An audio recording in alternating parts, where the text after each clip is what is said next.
Hey guys, learn A to Z stock market के channel पर आप सभी का स्वागत है। दोस्तों, फ्राइडे को आपने देखा कि पूरा इंडियन स्टॉक मार्केट में अच्छा खासा गिरावट देखने को मिला है। सभी इंडेक्स में बहुत ही ज़्यादा तेज़ी से गिरावट देखने को मिला है, चाहे वो निफ्टी 50 क्यों ना हो। निफ्टी 50 के अंदर 0.68% का गिरावट देखने को मिला है। सेंसेक्स के अंदर 0.70% का गिरावट देखने को मिला है। वहीं पर अगर मैं बैंक निफ्टी की बात करूँ तो यहाँ पर भी आपको 1% के आसपास का गिरावट देखने को मिलेगा। तो पूरा का पूरा इंडियन स्टॉक मार्केट ही गिरता हुआ देखने को मिला है। वहीं पर अगर मैं FII की भी बात करूँ तो FII ने 13 तारीख को मतलब शुक्रवार को ठीक ठाक सेलिंग की है। मतलब 1263 करोड़ का FII ने भी सेलिंग की और लगातार 3 दिनों से FII सेल ही करते जा रही है। वहीं पे ये जो गिरावट है सिर्फ इंडियन स्टॉक मार्केट के अंदर ही नहीं बल्कि US स्टॉक मार्केट के अंदर भी देखने को मिला है। फ्राइडे नाइट को जो डाउ है उसमें 1.80% के आसपास गिरावट देखने को मिला है। वहीं पे जो नेस्डेक है, नेस्डेक के अंदर भी 1.30% का गिरावट देखने को मिला है। तो ये गिरावट सिर्फ इंडियन स्टॉक मार्केट के अंदर ही नहीं, US स्टॉक मार्केट के अंदर भी देखने को मिला है। जिसका एक मेन रीज़न है वो है इजराइल और ईरान के बीच बढ़ता युद्ध। ये युद्ध बहुत तेज़ी से बढ़ता जा रहा है और तो और अगर हो सके तो मंडे को भी इस युद्ध की वजह से मार्केट के अंदर गिरावट ठीक ठाक देखने को मिलेगा, क्योंकि ये युद्ध जो है अब धीरे धीरे बहुत ज़्यादा बढ़ता जा रहा है। ठीक है, जिसकी वजह से पूरा इंडियन स्टॉक मार्केट तो फ्राइडे को टूटता हुआ देखने को मिला, ये मंडे को भी हो सके तो स्टॉक मार्केट के अंदर गिरता हुआ देखने को मिलेगा। तो अब हम बात करें कि इस गिरावट में हमें कौन सा सेक्टर जो है वो फोकस में रखना चाहिए और उसमें हमें अच्छा अपॉर्चुनिटी मिल सकता है खरीदने के लिए, बाय करने के लिए, ठीक है, और रिसर्च के लिए। तो वो जो सेक्टर है वो है डिफेंस सेक्टर। डिफेंस सेक्टर के अंदर आपको बहुत ही अच्छा अपॉर्चुनिटी मिल सकता है इस सेक्टर के अंदर, क्योंकि जो डिफेंस सेक्टर है, जब भी किसी कंट्रीज़ के बीच में युद्ध होता है तो उसमें सबसे ज़्यादा यूज़ में लिए जाने वाले हथियार, रॉकेट, मिसाइल्स, गोला बारूद, यही सब काम आते हैं और ये सब जो है डिफेंस सेक्टर के अंदर ही आते हैं। ठीक है, तो डिफेंस सेक्टर के अंदर जो भी कंपनीज़, क्योंकि सबसे पहले अगर किसी कंट्रीज़ के बीच में युद्ध होता है तो उसमें सबसे पहले जो यूज में लिए जाते हैं वो मिसाइल्स है, रॉकेट है और तो ड्रोन है। ठीक है, ये चीज़ें सबसे ज़्यादा यूज़ में ली जाती है और जो कंपनी ये चीज़ें मैन्युफैक्चरिंग करती है वो कंपनियां, वो डिफेंस कंपनी सेक्टर वो भागते हुए देखने को मिलेगी। तो ऐसे कंपनियों पे हमें फोकस करना है जो मिसाइल्स, रॉकेट और ड्रोन के अंदर काम करती है डिफेंस सेक्टर के लिए। ठीक है, तो ऐसी कंपनियों पे हमें फोकस करना है इस टाइम। तो आपके लिए मैं ऐसी 3 कंपनियां लेकर आया हूं जो कि इन्हीं सेक्टरों के अंदर काम करती है, जिसमें से जो सबसे पहला है स्टॉक है उसका नाम है प्रीमियम एक्सप्लोजिव। ये वो कंपनी है।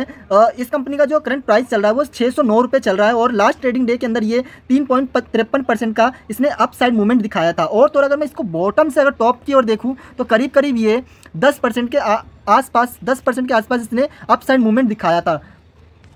वहीं पे ये जो कंपनी है 1 महीने के अंदर करीब 36-36% का इसने रिटर्न निकाल कर दे चुका है। वहीं पे अगर 6 महीने की बात करें तो अभी ये 7-7.5% ही अपसाइड मूवमेंट दिखा रखा है। और तो और अगर मैं मैक्सिमम की बात करूं तो मैक्सिमम ये 737% का रिटर्न निकाल दिया है ऑल टाइम में। और 1 साल से ये कंपनी जो है करीब 13% से 14% का अभी भी ये नेगेटिव जोन में चल रहा है 1 साल से। ठीक है, तो ये जो कंपनी है इस पर आप फोकस कर सकते हो। ये जो कंपनी है स्पेशली डिफेंस प्रोडक्ट्स मैन्युफैक्चरिंग करती है, जिसके अंदर ये कंपनी जो मिसाइल्स और रॉकेट के अंदर काम करती है।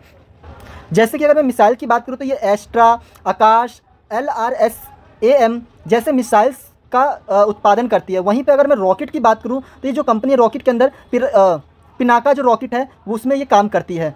वहीं पे ये जो कंपनी है कमर्शियल एक्सप्लोजर के अंदर भी काम करती है, मतलब गोला बारूद भी बनाती है ये कंपनी। तो ये कंपनी इस सेगमेंट के अंदर बहुत ही इंपॉर्टेंट रोल कर सकती है। और तो और ये जो कंपनी है जैसे मिसाइल और रॉकेट के अंदर काम कर रही है, तो ये जो सबसे इम्पोर्टेंट एक जो रोल है डिफेंस के अंदर ये काम कर सकती है। तो ये इसका डिमांड इस वजह से बहुत तेज़ी से बढ़ सकता है जब भी ऐसे वॉर की स्थिति बनेगी। वहीं पर अगर मैं दूसरे कंपनी की बात करूँ तो जो दूसरा कंपनी है उसका नाम है GOCL कॉरपोरेशन। ये जो कंपनी है इसका करंट प्राइस आज की डेट में 388.90 चल रहा है और लास्ट ट्रेडिंग डे के अंदर ये 4% का अपसाइड मूवमेंट भी दिखा चुकी है। वहीं पे अगर मैं 1 महीने की बात करूं तो करीब 35% का अपसाइड मूवमेंट दिखाया है। 6 महीने में ये कंपनी अभी भी नेगेटिव में है। और तो और अगर मैं मैक्सिमम की बात करूँ तो ये ऑल टाइम में अभी तक सिर्फ ये 28% का ही रिटर्न दे रखी है।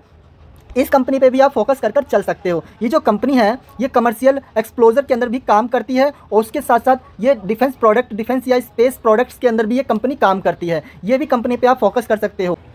वहीं पे अगर मैं तीसरी कंपनी की बात करूँ तो उसका नाम है आइडिया फोर्जिंग टेक्नोलॉजी। ये जो कंपनी का करंट प्राइस है वो लास्ट ट्रेडिंग डे के अंदर 88.80 दिख रहा है। वहीं पे अगर मैं परसेंटेज की बात करूँ तो 6% से भी ज़्यादा का इसने अपसाइड मूवमेंट दिखाया है लास्ट ट्रेडिंग डे के अंदर। ये जो कंपनी है ये ड्रोन के अंदर काम करती है कंपनी, और स्पेशली ड्रोन के अंदर बहुत बड़े लेवल में काम करती है। ये जो कंपनी है ड्रोन के अंदर डिज़ाइन, डेवलपिंग, मैन्युफैक्चरिंग, ये सारा कुछ करती है ये कंपनी। वहीं पर ये जो कंपनी है ड्रोन के अंदर UAVs एयरक्राफ्ट सिस्टम पे भी काम कर रही है। ये सिस्टम जो है ये मानव रहित जो ड्रोन होते हैं, जो बिना इंसान, जिसमें इंसान बैठते नहीं है, ऐसे ड्रोन, उस पर ये काम कर रही है। और इसके अंदर ये कंपनी का 50% से ज़्यादा मार्केट शेयर कैप्चर करती है। कंपनी मार्केट शेयर कैप्चर करती है इसके अंदर UAVs एयरक्राफ्ट सिस्टम के अंदर ये 50% से ज़्यादा मार्केट शेयर कैप्चर करती है। और जो इंडियन डिफेंस के अंदर ऐसे जो ड्रोन होते हैं जो मानव रहित होते हैं, जो जिनके अंदर हम मिसाइल्स ये सेट करके और उसको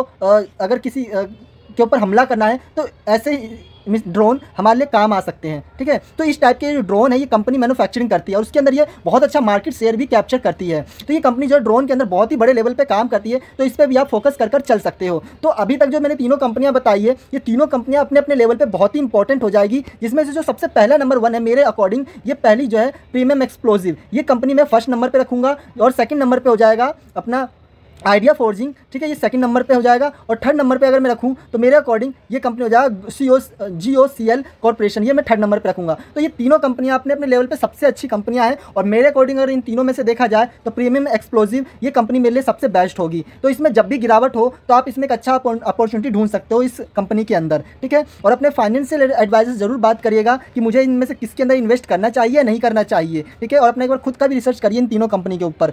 और मैं आगे चलकर इन तीनों कंपनियों के ऊपर सेपरेट एक अच्छा डिटेल वीडियो बनाने की कोशिश करूंगा आगे चलकर। ठीक है, तो मैं और भी डिटेल में इनके ऊपर और वीडियो बनाऊंगा। तो मिलते हैं नेक्स्ट वीडियो में। Okay, bye.